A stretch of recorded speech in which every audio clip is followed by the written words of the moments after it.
Number four is work ethic. Early stages, man, 10 hours a day, that's for sure. Now, you don't want to do that forever. There's a lot of guys that say you need work-life balance. There's a lot of guys who say there's no such thing as work-life balance. I say it's a mixture of the two. If you're starting out, no work-life balance. After a year or two, you should be up into that six-figure range. Now you can hire, okay? And you can hire and you can buy some of that time back. You can get down from 10 hours a day. You don't want to be running the marathon at 12 hours a day forever.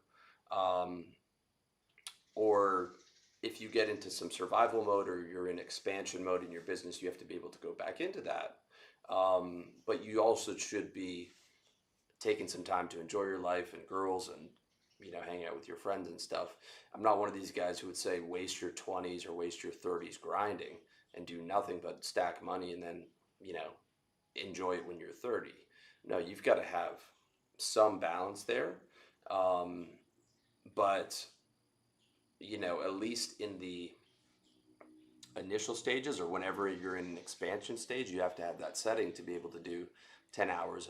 Some guys say they work 18, but I'm talking about 10 concentrated hours, like real, and that's painful when everyone's outside. And you're living Groundhog Day again and again.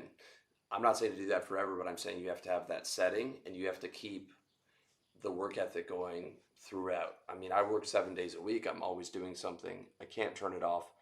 I don't know if I want to.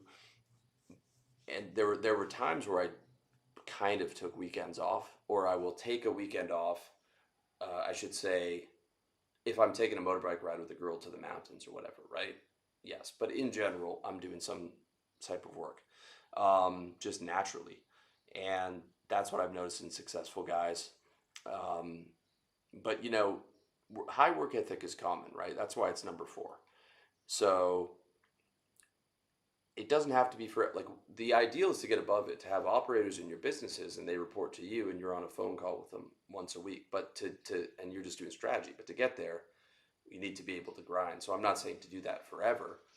Ultimately, money is to make your life awesome and be able to do what you want. Not just grinding for the sake of grinding, but you have to have that work ethic. Number five that comes along with work ethic is pain tolerance, things going wrong all the time, Groundhog Day forever, dealing with people, carrying the weight of the business on your shoulders, one step forward, two steps back in some periods, uncertainty about where income's coming in, grinding while everyone else is working. Scaling up to seven figures or whatever is one of the hardest things you can do unless you hit it lucky, like I did when I was in my early 20s as a trader, but that was a grind to get up there. But once I got up there, it was pretty, it only took me like a year and a half to start doing 100K a month, but it was brutal first year. But business is a lot harder than that, or at least my path to trading. You need to know so much, and you have to be composed and handle all the weight and all these things and deal with uncertainty and money worries and all these things. So you really need pain tolerance. Number six is sales skills. If you can't close, you can't make money. Sales is your ticket to making 250K a year if you're trying to scale. Makes up for a lot of other weaknesses. You can make 250K just in a sales job, take home, and make more than most entrepreneurs, as a lot of my friends in sales were doing when I was still in sales, over a decade ago. And I knew guys in sales who couldn't, send an email without a typo. So those sales skills are crucial to be able to close in the early stages, but also train your guys to close. And they're harder to, the reason I put it above number seven, which is marketing skills, even though I think marketing is important, is because sales is harder to outsource. Because to be able to get your product to a certain level of revenue where you can actually afford to outsource and bring people in, you need to know how to sell your product. You need to know how to create the offer, and you need to know how to close.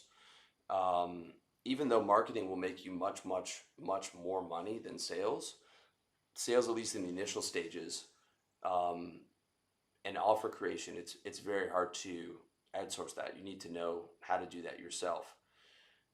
Which brings us to number 7, marketing skills, which, as I said, overall, when you're scaling, the marketing is much, much, much more important. But the marketing, once you have a bit of money, you can pay somebody like my client, Edwin, to do the marketing for you. And $2,500 a month, $50 a day, 4K in, that should be enough to get a test run of an ad working. Now, it might take 2, 3, 4 months of spending, or if you want to spend a bit more, you can get it done faster. But with a good marketer, and there's, guys running, the good marketer is going to be running a boutique agency. He's not working for some big agency. If he's in some big agency, you're getting like some junior media buyer who makes $200 on your account, and he's fucking trash. Because if he was any good, he'd be running his own agency and making 40K a month. Okay, so you want a guy with a boutique agency, maybe 10 clients. He's charging you 2,500 to 5K. He's expecting you to spend at least 1,500 a month, if not 5K, 10K minimum, right? Because he's trying to deal with guys who have money. But once you've scaled up to that level, you can afford it. And marketing is not an expense at all. It's only an expense if it doesn't work. If it works, it's the biggest source of revenue generation, and it's what's going to get you to 7, 8-figure net worth.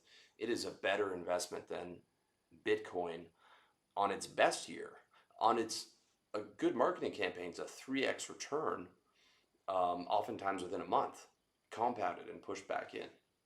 So it's the best return that you can make. And I consider cold calling, emailing, LinkedIn ads, and DMs. I consider all of that marketing. I used to think cold calling was sales. That's how I was trained.